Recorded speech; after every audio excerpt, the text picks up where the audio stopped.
Annexation is a process by which the city expands its corporate boundaries. Outside the city, we have very limited authority to do those things. For instance, we don't have authority to pick up people's garbage outside the city. We don't have authority to, with some exceptions, to go outside the city to fight fires. Of course, now there are some exceptions to that, but that's pretty much the case. Reasons for annexation. People ask for their property to be annexed or want to be annexed in order to receive city services. One of the greatest motivator is the desire for sanitary sewer service. If you have property and you have a septic tank and that septic tank fails, believe you me, you're going to be wanting on the city's sewer system real quick. Sometimes people want to be in the city so that they can get water service, fire protection, city's electric service. Sometimes people want to be in the city so that their children can attend Murfreesboro City schools. Sometimes people just want to be in the city, just like sometimes people just don't want to be in the city. But often, really, it amazes me that people have a lot of different motives, but most frequently it's really the sanitary sewer. In order for the City of Murfreesboro to annex an area, it must be within the Murfreesboro's urban growth boundary. It also must be contiguous with current city limits. So before property is studied for annexation, we're going to look for those two factors to see if it qualifies. A couple of rules that go with annexation. One is we can't leave a hole inside the city limits. That's a established state law, and we've consistently followed that principle my entire tenure with the city, dating back to the early 80s. Also, you can't have remote areas that don't touch the city limits. There's a requirement in state law that areas that be annexed be contiguous with the city limits. Annexation is initiated by a simple request to have the property annexed. There is no application form per se. There is no application fee. But someone who wants the property in the city can write to the city's planning commission, address it to me for inclusion on the planning commission agenda to start the process.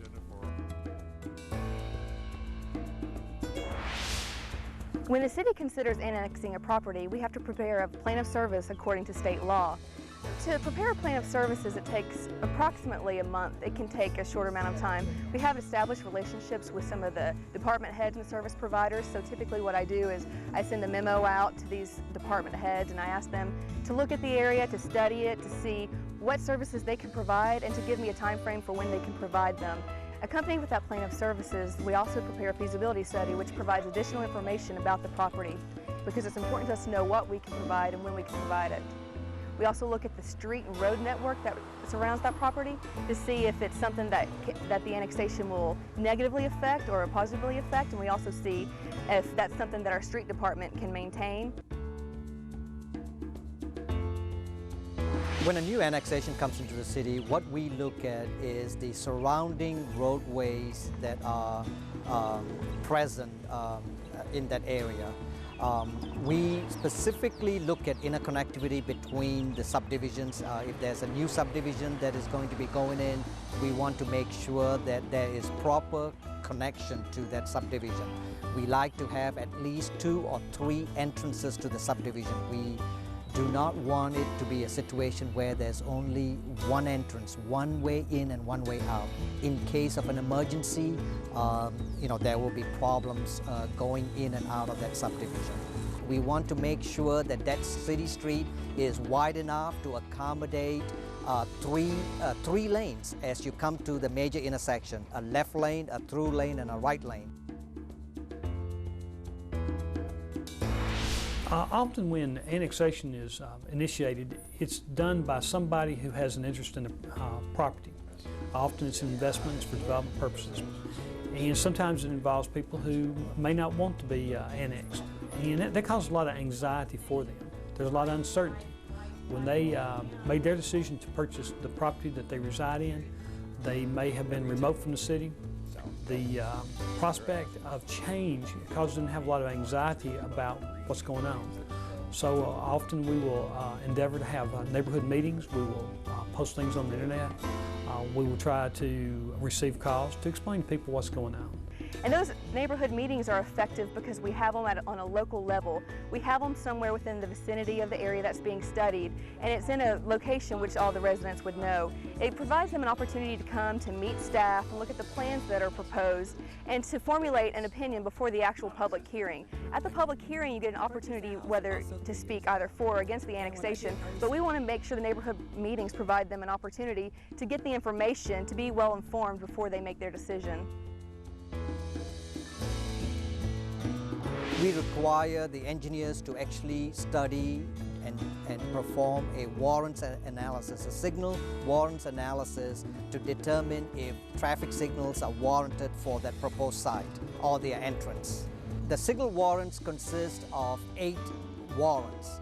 They consist of a number of vehicles coming out of the site and on the main street for an 8-hour period. We put some traffic counters on the main arterial and the side streets to determine hourly volumes, traffic volumes for hourly for an 8-hour period to determine if traffic signals are warranted. The laws of Tennessee require that before a community can annex property that the Planning Commission must first make a recommendation on the plan of services to the City Council. So the Planning Commission is charged with studying and making a recommendation to Council. The law requires that the Council has ultimate authority on matters of annexation and rezoning. They have to pass an ordinance. An ordinance must be passed on 3 readings for it to become effective.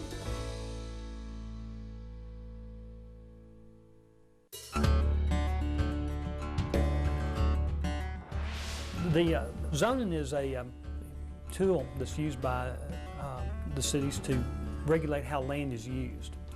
In the state of Tennessee, we allow the cities to adopt a zone ordinance, and this is a copy of our zone ordinance right here. This is a hardbound copy that we use for reference in our office. This is also posted on our website at www.murfreesborotn.gov. A companion with the ordinance is the zoning map. What I have behind me is a copy of our zoning map. It's color-coded for a reason. The colors mean how land is zoned. For instance, behind me on this map, the yellow represents single-family zoning. The red represents commercial. The gray represents industrial. The green represents parks and university. So it's color-coded for quick reference. Within each one of these zones, there are sub-zones. For instance, the residential area may have about 4 different categories: RS-15, RS-10, RS-8, RS-12. These means residential, single family, and a 12,000 square foot lot if it's RS-12, or 8,000 if it's RS-8. In the commercial, we have about 4 or 5 different commercial zones. The commercial highway, characteristic of the area around Oak Fork Parkway. A commercial local, the area around Minerva Drive and Bradeville Pike. So we have different zones. More frequently than not, the applications we get for zoning changes are for planned developments. They could be planned commercial developments or planned residential developments or planned unit developments, which would have a part of commercial and residential development in it. The planned development approach has become more popular because the City Council and the Planning Commission get a little extra surety about what development is happening there. When there is a planned development application, the application is very specific about the site, about what can take place there, about the architecture, about the site layout. So it gives the Planning Commission and City Council a little bit more of a voice than what we call bulk zoning, which would be something like RS-15 or CH. The process of rezoning is actually very simple. There is a $600 application fee. The fee is intended to cover the city's advertising cost, which was part of the process. We must advertise in the newspaper. We post signs on the property. We send notices to adjoining property owners within 250 feet. So we have a 3-pronged approach to notification. Just like with annexation, with zonings, if there's a lot of public interest, we'll often have a neighborhood meeting. We will have a public hearing with the Planning Commission to study the matter, and then they make a recommendation to the City Council. The City Council must consider an ordinance, just like an annexation. It must consider the ordinance on 3 readings. When we consider an application for a zoning change, we want to make sure that whatever they're proposing is compatible with the surrounding area. If the request is for an area that's within a mostly residential area, the typical request will be for something that we call a commercial node, a local commercial node. So something that can serve those residents locally, but isn't a global pool, or wouldn't pull residents from other sides of town to come visit it. So oftentimes, you'll have maybe a convenience market or a small store located in what seems like a mostly residential area. Affords the residents an opportunity to go and pick up maybe a gallon of milk or a loaf of bread locally without having to drive across town, and so that reduces the demand for driving long distances in cars. It may even provide an opportunity for the residents to walk to that development. Some things, just by the nature of what they are, must be segregated into other areas. Some things with a little bit of judgment, a little bit of anticipation of how they're going to be arranged and how they will perform can be compatible with other land uses.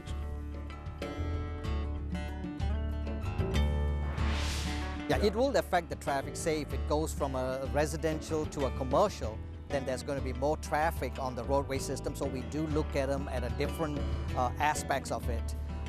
Turning lanes, traffic signal modifications. A lot of times when there are other development and the traffic pattern changes, we modify the traffic signal, the timing, the phasing, and all the coordination of the traffic signal. So it's a maintenance and operational issues that I deal with on a daily basis on these traffic signals. Annexation and zoning often are companions in the process of study. Often when someone acquires property for development purposes, they also have in mind how they want to develop it.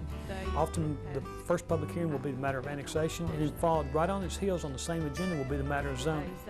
And that's done really as a convenience to the people who want to participate in the process.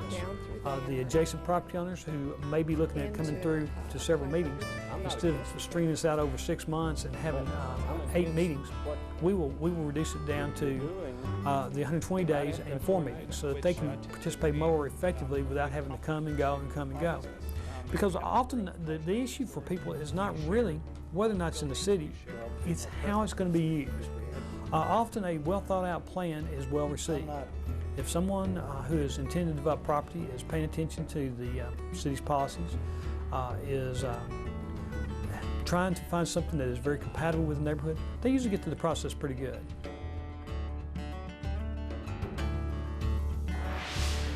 When our office receives a zoning application, I try to make sure that that's available on our website so that it's more accessible to the community. I know that it's not always easy for somebody to come in the office to see what that plan is, but I get all that information, I compile it, and I link it to the planning department's webpage.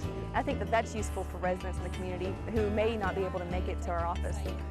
When there is an annexation change or a zoning change, I go to that site and I put a sign on the property so that people who drive by will see that sign, and it has the planning department's phone number. So when they call that number, either myself or one of my coworkers will take the call and we'll explain to them what the request is and let them know when a public hearing is being held, and provide them with as much information as we can about that zoning change request or that annexation request.